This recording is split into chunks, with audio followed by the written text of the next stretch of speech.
Uma coisa bem interessante. Eu programei há 50 anos, né? Comecei com 25, 26 anos e parei há uns 10 anos atrás. Nem isso, 6, 7 anos.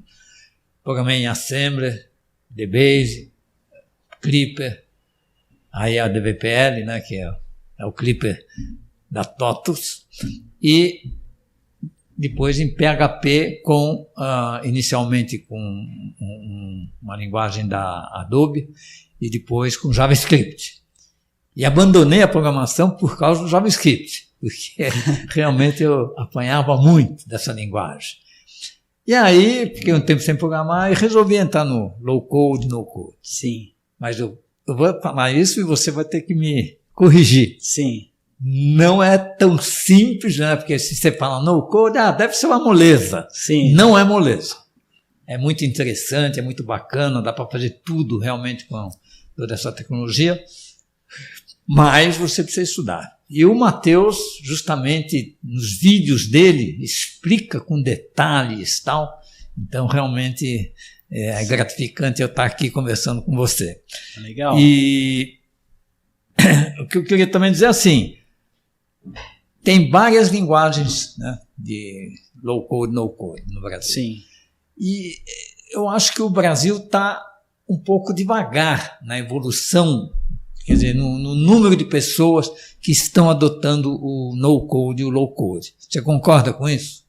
O Brasil, ele é um país bem empreendedor, e as ferramentas no-code, elas se encaixam bastante com o empreendedorismo, porque a gente consegue tirar a ideia rápido do papel, exatamente, né? Então, tem bastante gente, sim, nas maiores ferramentas, tem um público brasileiro que ele é grande parte ali do público geral daquela ferramenta. Então, tem bastante gente no Brasil, sim. Agora, além dos Estados Unidos, outros países. Você vive em Florianópolis, mas teus pais são aqui de Atibaia, você falou. Isso, Eu moro em Florianópolis. Mora lá.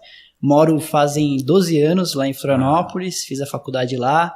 E lá é um polo tecnológico do país, né? São Paulo e lá são muito fortes. E agora, como eu estou remoto, eu estou aqui perto de São Paulo, lá em Atibaia, um pouco mais próximo da família. Não é tão perto assim, né, Florianópolis? Mas o que eu quero dizer é que realmente eu andei pesquisando, né, pessoas para me ensinar. Sim.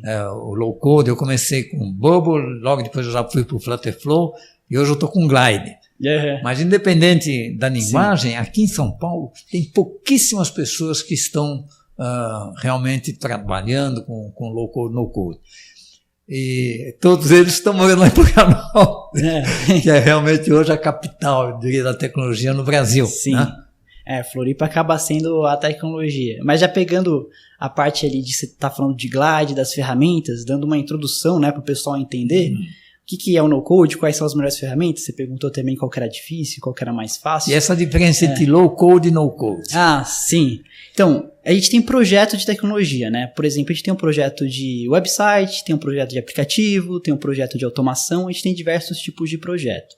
Importante ficar claro também para as pessoas, não sei se todo mundo vai saber, mas geralmente em um aplicativo a gente vai ter o front-end junto com o back-end. Isso. Front-end é a parte mais visual, né? Onde o usuário interage, e o back-end é o banco de dados, as automações. E no aplicativo junta essas duas partes, né? A gente tem que ter o front-end e o back-end, tá? E também tem, por exemplo, o site, que geralmente a gente vai focar no front-end só, porque não vai ter uma interação com o banco de dados. Então são projetos mais simples. E além disso, a gente pode ter projetos também só de automação, que fazem ferramentas de automação e integração.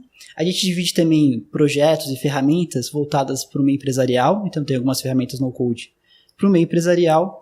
E também tem ferramentas no-code agora, por exemplo, para criar agentes de IA.